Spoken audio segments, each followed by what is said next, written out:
Assalamualaikum warahmatullahi wabarakatuh. Selamat sore pemirsa, saya Teguh Wisnu. Dan saya Zizi Syahab. Kita kembali bertemu dalam acara Berita Islami Masa Kini. Alhamdulillah hari ini kita insya Allah bersama-sama ya, kita akan menggali ilmu di Berita Islami Masa Kini. Zizi, pembahasan kita kali ini apa Zizi? Yang pertama kita akan membahas tentang menuju alam kubur. Menuju alam kubur, maksudnya kita hidup di alam kubur atau menujunya? Menujunya, dan selain itu kita juga membahas tentang tata cara pemakaman terunik di dunia. Oke, menarik. Tapi juga ada tata cara pemakaman menurut Islam. Oh, itu harus ya? Iya. Benar sekali. Mau langsung lihat aja? Ayo kita lihat. Oke, ini dia.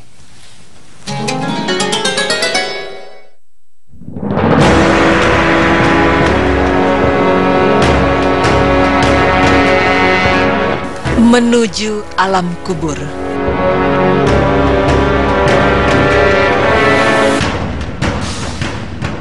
Tak seorang pun yang dapat menghindari kematian. Baik orang itu kaya atau miskin, berpangkat atau tidak, semua akan mati. Manusia pun tidak dapat lari dari kematian. Walaupun ia berlindung di dalam benteng yang kokoh, ia tidak akan mampu menolak kematian.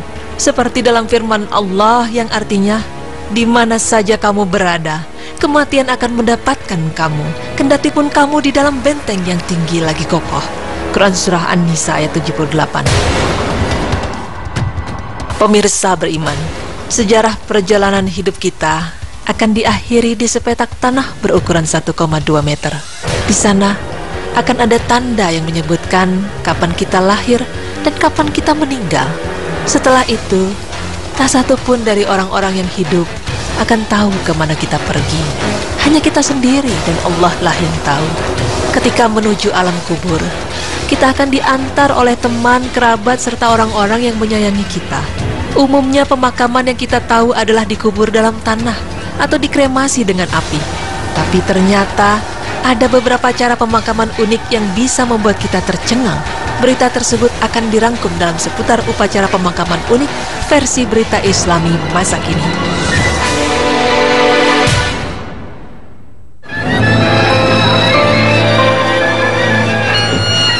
Upacara pemakaman pertama yang merupakan upacara terunik adalah Famadihana yang dilakukan oleh warga suku bangsa Malagasy di Madagaskar.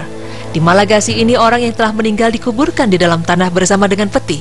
Unik ya, setiap 7 tahun sekali para mayat diangkat dari kuburnya dan diajak berdansa oleh orang-orang yang masih hidup, lengkap dengan tarian dan lagu yang sesuai.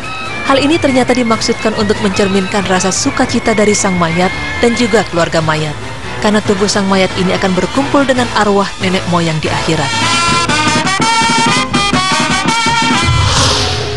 New wife now was in a central part of the country. Upacara pemakaman unik yang kedua datang dari benua Amerika. Di sini, abu kremasi seorang jenazah akan dijadikan sebuah cenderamata ataupun perhiasan. Pemirsa beriman, cinta sejati membuat orang-orang yang ditinggalkan melakukan banyak cara untuk mengenang kepergian orang-orang yang mereka kasihi. Sejak tahun 2010, telah diperkenalkan abu kremasi yang dijadikan berlian. Di antara banyaknya perusahaan yang berkembang, terdapat perusahaan yang bernama Life Gem, sebuah perusahaan di Amerika Serikat, tepatnya di Chicago, yang merintis tawaran terkait layanan pembuatan berlian sintetik dari material abu kremasi. Abu kremasi yang akan dibuat menjadi berlian tersebut biasanya lebih spesifik, berasal dari abu-abu kremasi orang terkasih, bahkan abu kremasi dari hewan peliharaan yang paling disayang.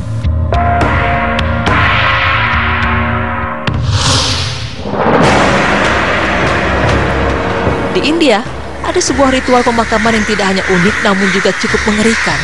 Ritual pemakaman ini disebut dengan exposure, sebuah kepercayaan bernama Zoroastrianisme di kota Mumbai, India. Percaya setelah mati, jenazah hanya akan mencemarkan lingkungan.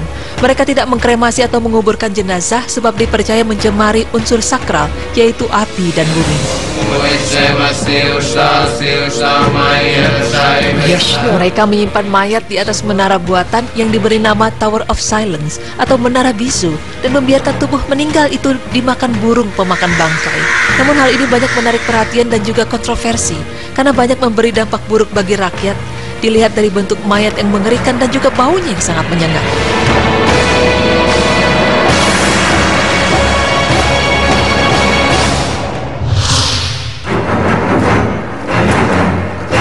Prosesi pemakaman unik berikutnya datang dari daratan Afrika. Setiap jenazah di Ghana dikuburkan dengan peti mati sangat unik. Warga pinggiran Akran ini mempunyai kebiasaan menguburkan mereka yang mati dalam peti mati fantasi. Peti mati ini biasanya menggambarkan profesi almarhum, namun kini berkembang ke arah kesukaan atau hobi. Para pembuat peti mati fantasi ini juga memamerkan karya-karyanya di etalase dalam bentuk replika kecil. Ada peti mati berbentuk handphone, botol minuman, buah-buahan, ikan dan sebagainya. Bahkan jika saja Elvis Presley meninggal di wilayah itu, tentu dia sudah dikuburkan dengan peti mati berbentuk gitar.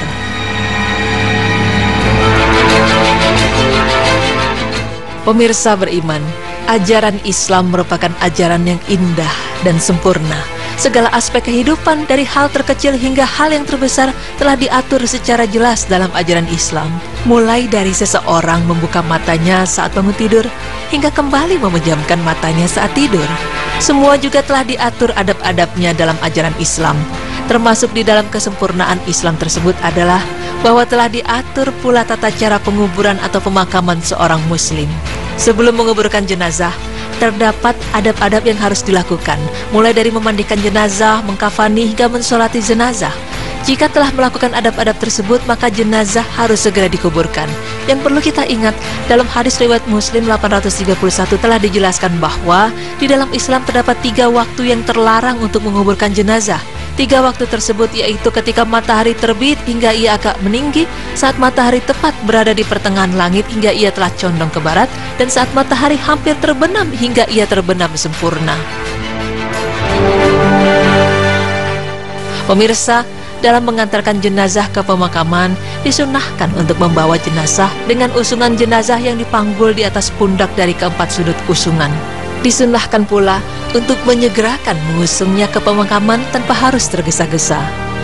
Bagi para pengiring, boleh berjalan di depan jenazah, di belakangnya, di samping kanan atau kirinya. Semua cara ada tuntunannya dalam sunnah Nabi. Para pengiring tidak diperkenankan untuk duduk sebelum jenazah diletakkan, sebab Rasulullah SAW telah melarangnya, seperti dalam sebuah hadis yang artinya, Abu Sa'id berkata, Rasulullah SAW bersabda, jika kalian mengikuti jenazah, maka janganlah kalian duduk hingga jenazah itu diletakkan. Hadis riwayat Muslim. Disunnahkan mendalamkan lubang kubur agar jasad si mayit terjaga dari jangkauan binatang buas dan agar baunya tidak merebak keluar. Petugas yang memasukkan jenazah ke lubang kubur hendaklah mengucapkan Bismillah wa ala millati Rasulillahi, yang artinya dengan menyebut asma Allah dan berjalan di atas millah Rasulullah Sallallahu Alaihi Wasallam. Pada saat meletakkan jenazah, disunahkan membaringkan jenazah dengan bertumpu pada sisi kanan jasadnya dalam posisi miring dan menghadap kiblat sambil dilepas tali-talinya selain tali kepala dan kedua kaki. Tidak perlu meletakkan bantalan dari tanah ataupun batu di bawah kepalanya, sebab tidak ada dalil sahih yang menyebutkannya, dan tidak perlu menyingkap wajahnya kecuali bila si mayit meninggal dunia saat mengenakan kain ihram sebagaimana yang telah dijelaskan. Maka setelah itu rongga liang lahat tersebut ditutup dengan batu bata atau papan kayu di atasnya, lalu sela-sela papan kayu itu ditutup dengan tanah liat agar menghalangi sesuatu yang masuk sekaligus menguatkannya. Disunahkan bagi para pengiring untuk menabur 3 genggaman tanah ke dalam liang kubur setelah jenazah diletakkan di dalamnya. Demikianlah yang dilakukan Rasulullah Sallallahu Alaihi Wasallam. Setelah itu ditumpahkan atau diuruk tanah ke atas jenazah tersebut hingga menjadi gundukan seperti punuk unta, sebagaimana dijelaskan dalam hadis yang artinya, hendaklah meninggalkan makam kira-kira sejengkal sebagai tanda agar tidak dilanggar kehormatannya. Dibuat gundukan seperti punuk unta, demikianlah bentuk makam Rasulullah Sallallahu Alaihi Wasallam. Hadis riwayat Bukhari. Setelah itu, pada gundukan makam tersebut ditaburi dengan batu kerikil sebagai tanda sebuah makam dan diperciki air. Lalu diletakkan batu pada makam bagian kepalanya agar mudah dikenali. Kemudian pengiring jenazah mendoakan keteguhan bagi si mayit agar si mayit dapat teguh dan lantang hatinya saat menerima pertanyaan di alam kubur. Karena saat itu ruhnya dikembalikan dan ia ditanya di dalam kuburnya. Maka bagi para pengantar jenazah disunahkan berhenti sejenak untuk mendoakan kebaikan bagi si mayit, karena sesungguhnya mayit bisa mendapatkan manfaat dari doa mereka. Wallahu a'lam bishawab. Pemirsa beriman, kita sebagai manusia dan juga makhluk Allah yang bernyawa pasti akan mati dan akan kembali menghadap kepada Allah Subhanahu wa Ta'ala untuk mempertanggungjawabkan perbuatan kita di dunia.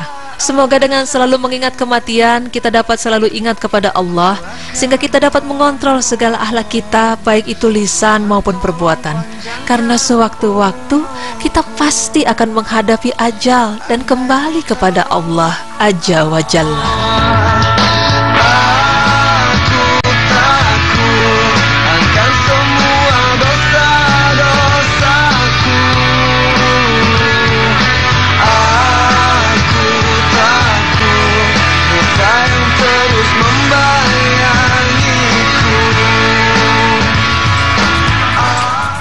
Masya Allah, pada hakikatnya setiap manusia pasti akan kembali kepada Sang Pencipta ya. Iya, benar Semua sekali. pasti akan meninggal. Dan kalau membahas mengenai cara pemakaman, tadi ada yang sangat unik sekali di daerah Madagaskar. Mereka punya kebiasaan setelah 7 tahun kematian si mayat atau jenazah ini Diambil akan lagi. diambil kembali, terus diajak berdansa bersama orang-orang yang hidup. Cuma pertanyaannya Iya. itu udah jadi tulang ya kalau 7 tahun Kayaknya sih berarti kalau kan? 7 tahun udah hancur ya, Nu, ya.